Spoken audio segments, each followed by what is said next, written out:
So this time I ended up going over to Carpentaria from Ventura. I literally parked about 1,000 feet away west of where I parked before at the West Main bike path parking. Vaughn's, where I parked before, was where I parked going up to Ojai. I went on a Saturday in the middle of summertime, July 24th. I think I showed up at 9:40, and there was still half the parking structure was available. My goal this time was this place called Island Brewing, right next to the railroad tracks. This place was really cool, and the IPA was very delicious. So this one started on a bike path, but it wasn't long before you were put on the Pacific Coast Highway. Now, the PCH isn't really that busy, but it does have cars riding on it. I would say half the riders actually wore those flashing taillight things. The other half didn't. Riding on the PCH lasted about 6.5 miles, and then you were put on this beautiful bike path. The path took you right along the coast. Just to kind of prepare you that the path runs a lot alongside the freeway, so it's a little bit on the noisy, but it was generally very flat. And it's really cool passing up all the vacationers with their motorhomes. Gosh, I wish I had one. What a beautiful place. And the houses you pass up are incredible. The whole place is really chill. Make sure you keep your ear open for riders passing you. There are many groups with hardcore bike riders that'll pass you up.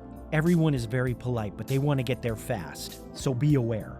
My grandmother used to live over in Santa Barbara, and I remember passing Carpentaria many, many times. What a gorgeous ride. The ride there was about 17 miles. Although I saw it, but I ignored it, the coastal bike path ends in about 13 to 14 miles. And then you have to climb a pretty steep hill to get to the main road into Carpentaria. And I have to say, it was pretty brutal. I think it's something that you would have preferred at the beginning of your ride when you're fresh, but 13 or 14 miles into it, you're exhausted.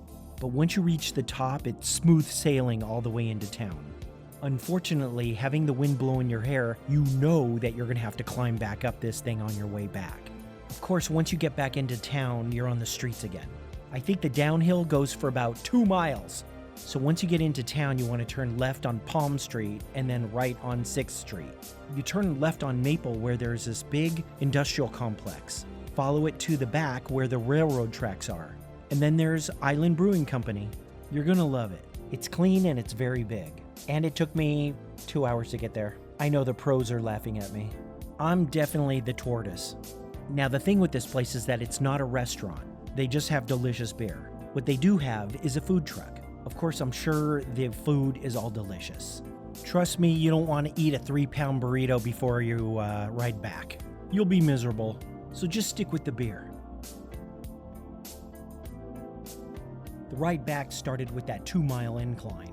And going down the intense uphill, I found myself braking half of the way. But it was relatively level the rest of the way. It was a really good workout. I really do recommend it. I thought it was a great ride, and I hope I convinced you to try it. Anyway, more adventures to come, and I'll see you guys next time.